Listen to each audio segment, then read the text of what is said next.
Let us first understand the meaning of accounting. What is accounting? Okay, I have written very simple meaning here. Okay, let's see. Accounting is a process of identifying, measuring, recording and communicating. That means accounting, it involves some procedures. What are those procedures? They are identifying, measuring, recording and communicating. We'll understand these, the meaning of each of the word. Okay, first is identifying. See, in a company there are many economic events or transactions happens. For example, company has purchased few laptops and company bought machine. See, these are called economic events or transactions. That means when company purchase laptops, it has to pay, money goes out. So these are called economic events. That means economic events are those events or transactions which involves money. So these are the transactions, different transaction, two different transactions. It has to be identified first. An accountant has to identify these transactions first, and then after identifying, next measuring. What is measuring? The transactions has to be measured in terms of quantity and amount. Okay, for example, we'll take the example of purchase of laptop. Company has purchased 4 laptops for 50,000 rupees. So the total purchase of laptop cost 2 lakh.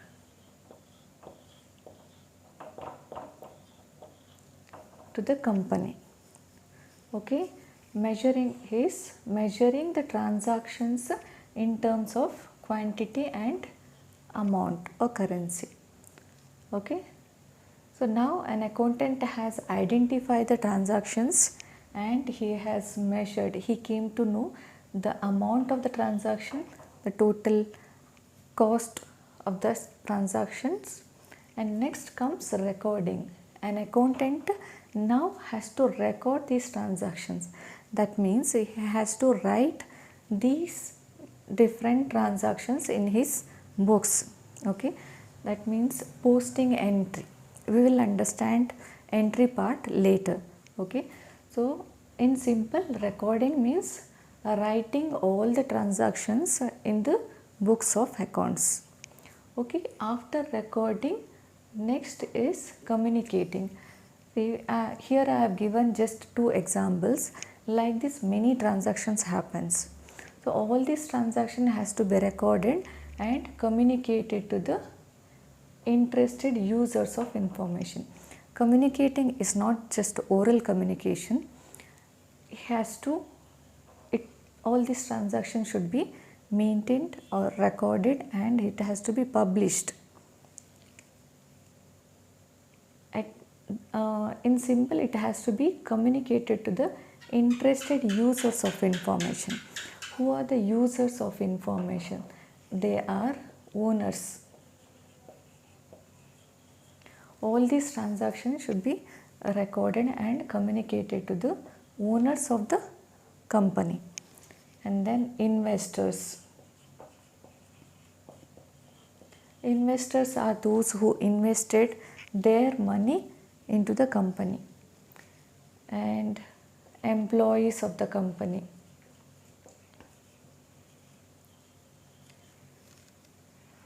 The workers who work in the company. Organization is nothing but company. And then the auditors. Auditors also need to be communicated about all this, about the financial position of the company. That means all these transactions should be communicated to the auditors. And then management of the company. the board of directors and management of the company should also be informed about the financial position of the company.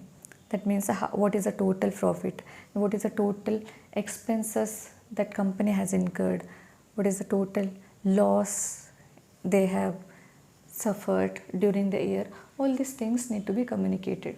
So these people, these parties are the users of information. So in brief, accounting is a process of identifying, measuring, recording and communicating. First, the transactions need to be identified first, and then it has to be measured in terms of quantity and amount, and then it has to be recorded in the books and communicate, and all this has to be communicated to the interested users of the information. Okay, now we'll understand the accounting concepts. Accounting concepts are the rules or the important principles which an accountant should follow. Okay, I have written some 8 important accounting principles. We'll see one by one. First is going concern concept. This concept or this principle says that an accountant, while he prepares the financial statement, okay, financial statement is like where we report our profit, company's total profit or total loss for the year, and properties of the companies, I mean the land, building value, everything we report in the financial statement. Okay, this concept says that an accountant, while he prepares a financial statement, he should assume that the company or the business will run for a long period of time. In simple, an accountant, while he prepares its financial statement, he should keep in mind that company will not close in a near future. Instead, company will run for an indefinite time or for a long period of time. Okay, that is called going concern concept. Okay, next is accounting period concept. Okay, this concept mainly says about the time frame. See, different companies follow different accounting period. Some companies follow a calendar year, that is 1st of Jan to 31st December, 1 year cycle. And some companies may go for fiscal year, like 1st April to 31st March of next year. Okay, this is 1 year cycle. So it depends on the company how they report their financial performance. Some companies go for calendar year and some companies may go for fiscal year. Okay, this concept says that companies report their financial performance either quarterly or half yearly or yearly. Quarterly is once in 3 months, half yearly is once in 6 months, and 1 year once. So this concept mainly says that a business should follow one accounting cycle and they should not frequently change their accounting cycle. Okay, I guess it is clear for you guys. So the third concept here is dual concept. Dual means double. See, in accounting, each and every transaction has double effect or dual effect. For example, you go to a shop and buy a pen for 10 rupees. Okay, what are the two aspects in this transaction? One is pen, the other one is cash. When you buy pen, you have to pay cash. So these are the two aspects in this transaction. The same way, you buy a machine for 6 lakh.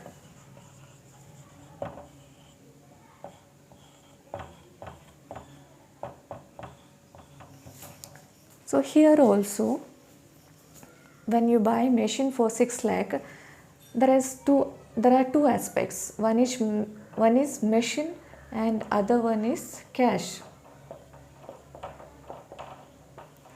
So dual concept says that each and every transaction has two aspects. One is receiving and one is giving. So here, when you buy machine, you will receive machine and you will give cash. Here also, when you buy pen, you will receive pen and you will give cash. So each and every transaction has giving and receiving aspect, two aspect. The next one is business entity concept. This concept says that business and the owner are two different entities. They are not one and the same. Even though owner contributes his money to the business and he does all the activities of the company, still owner and the business company is treated as two different entities. They are not one and the same. Owner and the company is not same, are two different entities. Okay.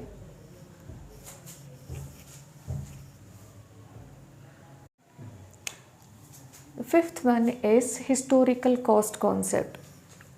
This concept says that the assets, that means properties of the company, should be valued at the historical cost or at the original cost, not at the market price. That means, okay, we'll understand with an example. Okay, today we purchased land for 15 lakh. We purchased in the year 2020. Okay, this is 15 lakh is called purchase price, the price at which we purchased.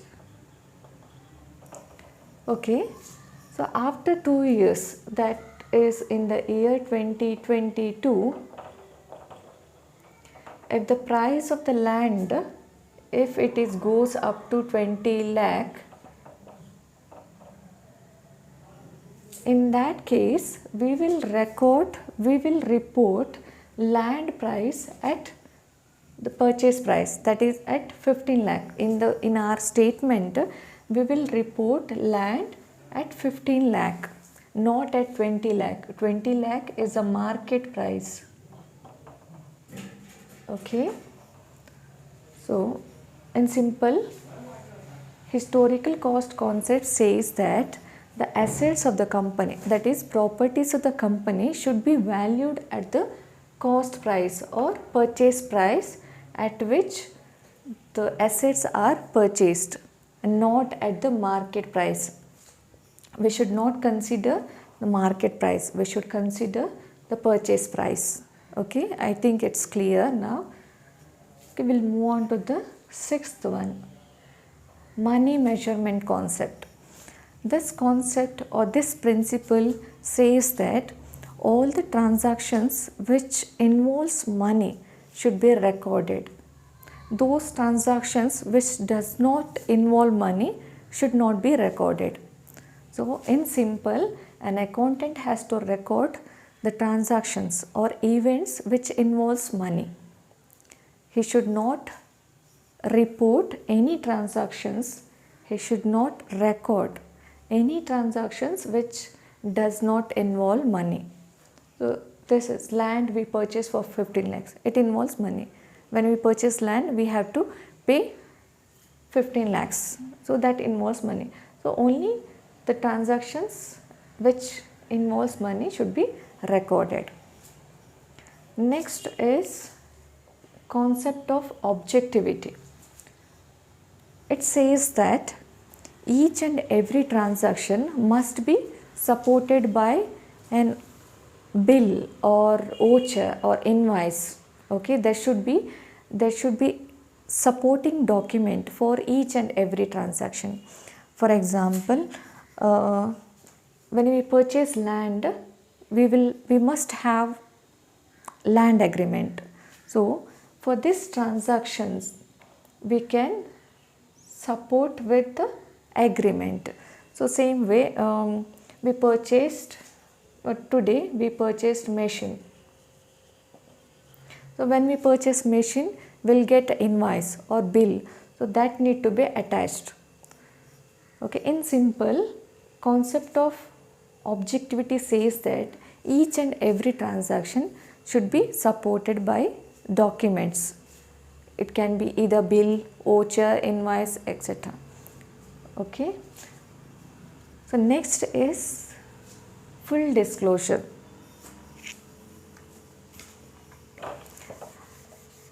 Concept of full disclosure. This says that all the material facts, all the important facts should be disclosed in the statement.